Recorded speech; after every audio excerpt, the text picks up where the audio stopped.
There are people in the world who play video games on the highest level of difficulty, and I do not understand this.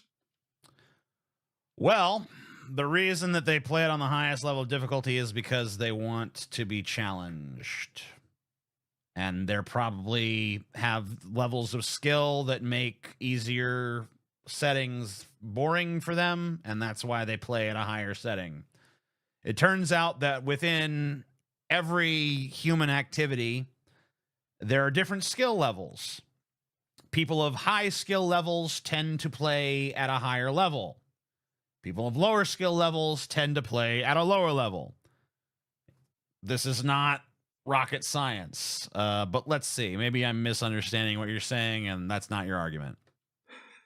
Also, why does Steve Shives look like he has cancer? Why is he withering away? He must be vegan. There is a certain type of gauntness that only comes to you if you turn vegan. Like, you just start to become, like, at first it's complimentary, like lose a little fat. It's like, wow, you're looking good. But then it just goes further and further. And then eventually they start to look skeletal. And their skin looks like, you know, it's just like begging for some fat to fill it out. And you start to look like a cancer patient. And Steve Shives has reached that level of veganism, assuming he's vegan. Now, if he actually has cancer, Steve, if you actually have cancer and that's why you look like this, I apologize. But I think you're vegan, and I think that's why you look like this. I'm not a gamer, but that doesn't keep me from having strongly held opinions about video games. You know, that would be a great thing for me to pounce on if I weren't in the same boat, because here I am responding to you in a thing you're making about video games, and I also am not a gamer. So right now, if you're watching this as a stream or as a video, you are watching two non-gamers engage. I mean, he's not engaged with me. He's talking to his audience. I am engaging now with him. But what you're basically watching is an argument that's about to unfold between two non-gamers about video games. So feel free to get accordingly frustrated. Hey, if you like this clip, you might like the full stream, which I do every Sunday, more or less, over on the Pessimist Productions Patreon, link down below. Thank you kindly. And one of those opinions is this: video games should be easy.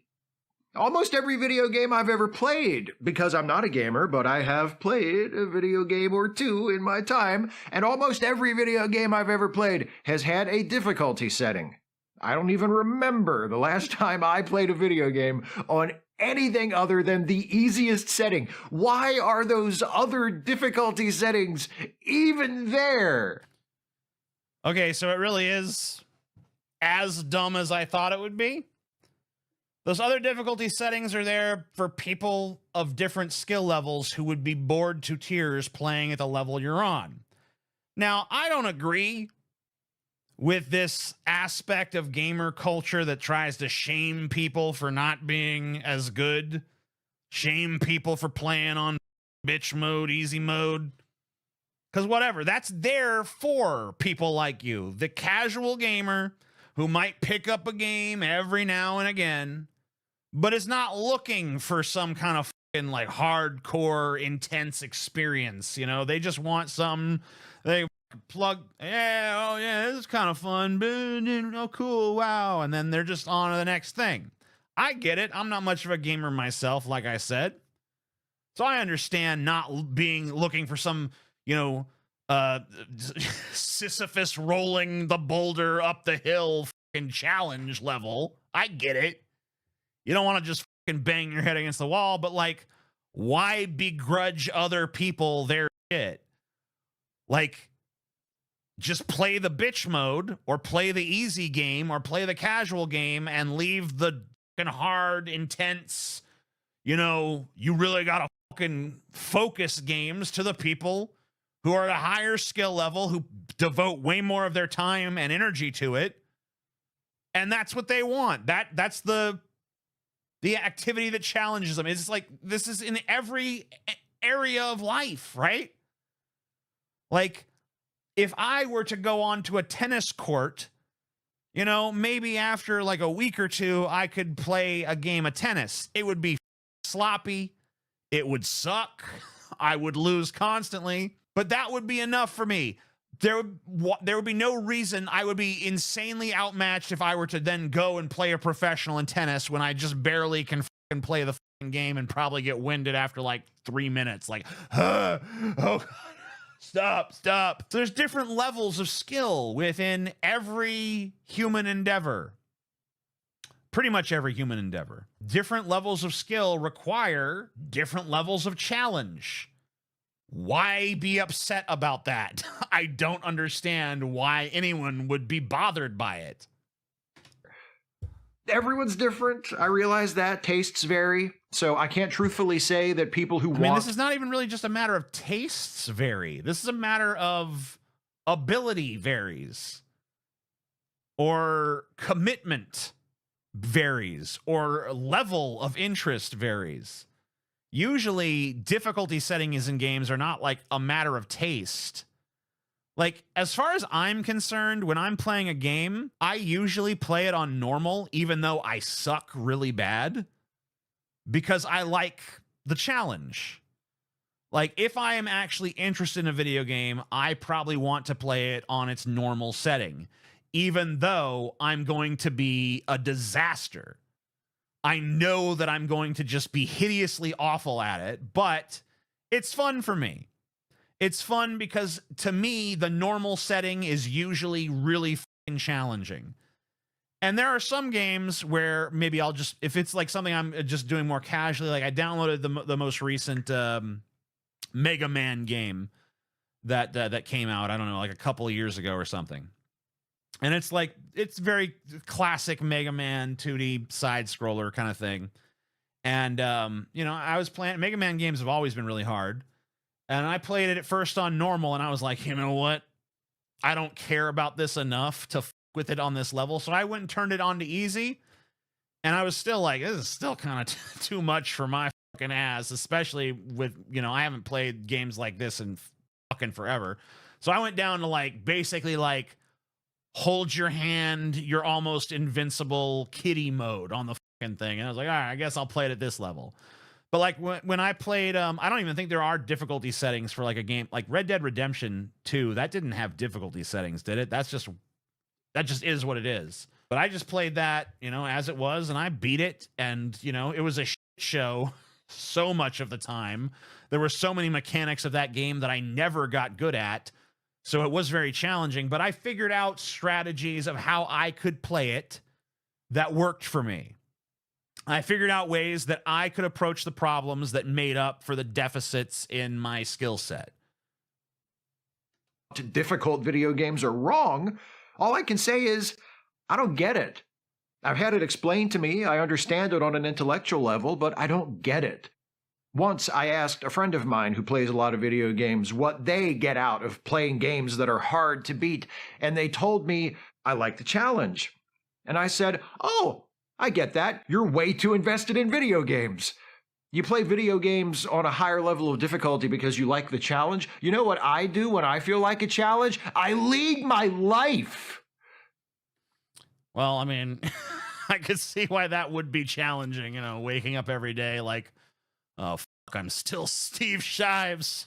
You know, I can understand that. I'm not telling you my life is exceptionally challenging, by the way. It's not. I'm just a massive wuss. Some things in life are unavoidably hard. There's nothing you can do to make them easier. You just have to endure the best you can. But if there is a way to make something easier, I'd like it to be as easy as possible, please. People are not necessarily stimulated by things that are just fucking easy. I mean, like, if you want a game that's easy, you know, sit around and play tic-tac-toe against yourself, you know, and let yourself win. I don't know.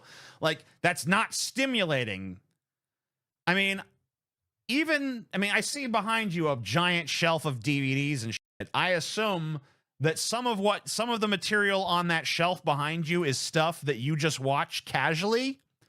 and enjoy on a casual level, like turn your brain off, popcorn entertainment. And I assume there's probably some stuff on that shelf that's like a little bit more challenging, a little bit more deep, a little bit more philosophical. Now, maybe it's not. Maybe you just only like easy pandering garbage. I don't know you. I don't really care.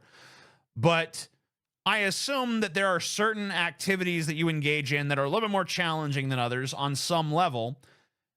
Because probably, like, if you're watching a mystery movie or something like that, and you know in the first 5 minutes who the killer is because it's super telegraphed, you're probably not going to be too invested in that film. If you're watching a mystery movie, you want to be constantly, like, guessing and trying to put the clues together and stuff, right?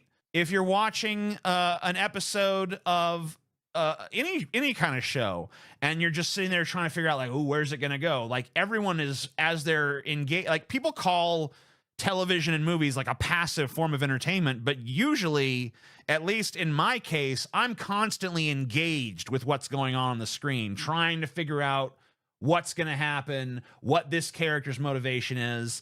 And when it's easy, that's boring. When it doesn't make sense, that's usually boring, unless it doesn't make sense because of, like, some sort of artistic or allegorical thing that kind of transcends normal story structure. You know, if we're in a case where it's like a movie is really I'm like, oh wow, why did that character do that? Is there a reason? And then you find out later, oh, it's because this thing happened to him in his childhood or whatever. And you're putting together a little puzzle, and you have expectations, and if all of those expectations are just easily met at every turn, that to me is a boring piece of entertainment. If those expectations are subverted, but in a way that still makes sense, that's awesome. If those expectations are subverted because of, like, something that's just stupid and doesn't make any sense at all, that also sucks, but for a totally different reason. The point is that a piece of media that's more challenging, even in a medium like watching a TV show or watching a movie, is usually more engaging to someone who actually, I don't know, has thoughts rolling around in their head. Maybe you don't. Maybe that's why you don't give a shit about, you don't understand this. Because you just said you understand it on an intellectual level, but you're not really demonstrating that you do. I also don't think it's any business of yours standing in front of that giant media display, your DVD, Blu-ray collection with your, you know, you got some music behind you, you got some action figures behind you, you got a baseball behind you. There are all these things that people could equally point at you and be like, you're way too invested in this. You're way too invested in Star Trek because you've made several Star Trek videos. You're way too invested in this show or that show or this superhero or this, you know, recreational activity or that. Anybody can point at someone's recreation and be like, oh, you're just too invested. You're just too into it. And, like, to me, f off. Like, that's their business. Like, if someone's hobbies are like, I like skinning people alive and rubbing salt on their wounds, okay, we can judge that person's hobby.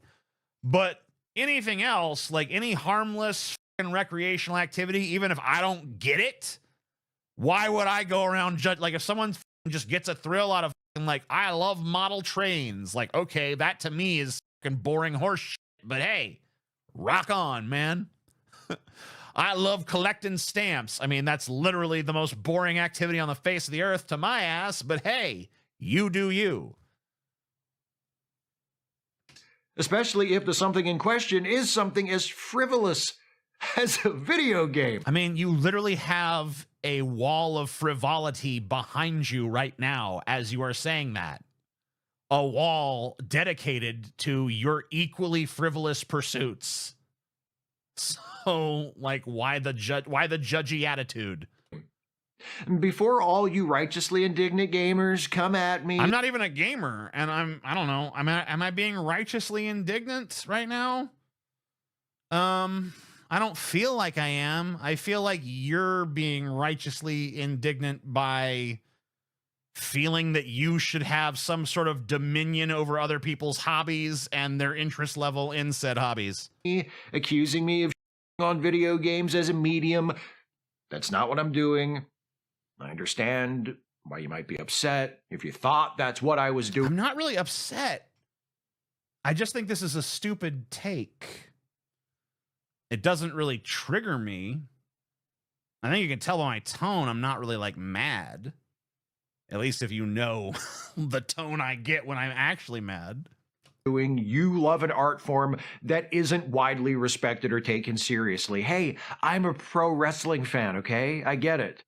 I know that video games can be a medium for serious, intelligent, emotionally involving, socially relevant, and thematically rich storytelling. I'm not arguing otherwise. All I'm saying is, if I play your video game with the beautifully written story on the highest difficulty setting, I'm probably not going to make it to your impeccably crafted and deeply resonant ending. I mean, isn't that at that point like your loss? Because last I checked, the video game industry is doing just fine. And these beautifully crafted, thematic, intelligent, whatever video games seem like they're selling better and better each year to millions upon millions of players, netting that industry billions upon billions of dollars. So I feel like it's doing just fine without pandering to you. Or me, for that matter. Because, like, in the last 10 years, I have played, I think, 3 games to completion. Fallout 3, Fallout New Vegas, and Red Dead Redemption 2. 10 years, I have played 3 games to completion. There's been some other games I put a little time in here and there, but most of them, I got bored. And, you know, usually it wasn't because the challenge is too much. Usually it's just because, like, I'm just sick of it. I'm ADHD. So it's just like, I'm bored. I don't care about it anymore. If a story is intellectually or emotionally challenging, I can do that. I'm all about that. But if it's technically challenging, fuck that shit. Who wants to watch a movie where you can't get to the next scene unless you're able to push the right buttons in the right order fast? Millions of people, tens of millions, actually. I don't know, like, what this is just, I don't know. This is just self-evidently stupid and wrong. Demonstrably so. Like, who the hell wants to do that? I mean, demonstrably tons and tons of fucking people, man. I don't know what to tell you. Like, it's fine that you don't want to do it. That's fine. And also, like, the people who want to just watch the story and don't want to push the buttons and stuff. I don't know if you ever heard of this thing that's, it's, I don't know, maybe it'll take off, maybe it won't, but it's like these people who like stream video games or post content of video games. There's even people who just take all the cutscenes out of the video game and post it on YouTube.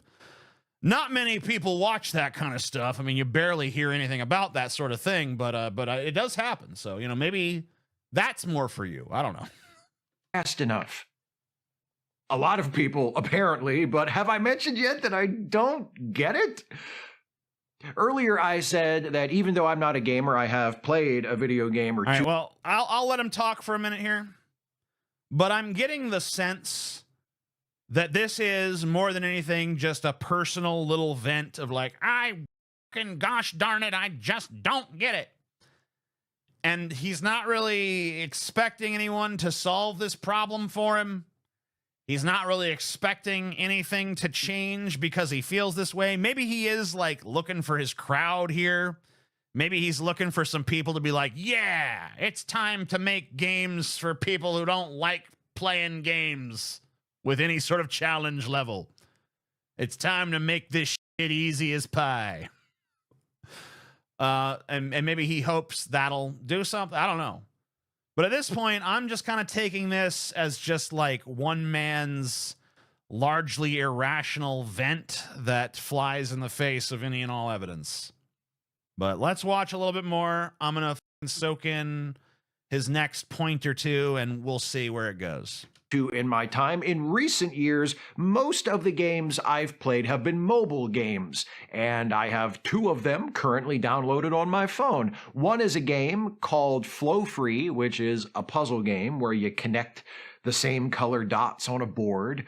The other is a collection of solitaire games, which I use mostly to play free cell. Okay. Know what these 2 games have in common? They're both easy as shit. Occasionally, there will be a flow-free board that takes me to... Okay. Well, anyway, have fun with your little... with your little... You guys ever see that episode of Rick and Morty where Jerry is playing like a bubble pop game? And all that happens is little bubbles enter the screen, and then Jerry pushes the bubble, or it's the balloons. I just corrected myself, and I'm still going. The balloons fly up, and you press the balloon, and it pops, and then you get points. That's apparently the level of gaming experience that Steve Shives wants. Is the Jerry game. So I don't know. Would this dude also tap his toe to human music? Maybe he would, but I find it impossible to be outraged by this because it's just too silly to even get worked up about, in my opinion. Therefore, this is all I have to say. I feel like I've said the things that needed saying on this topic, and I am done.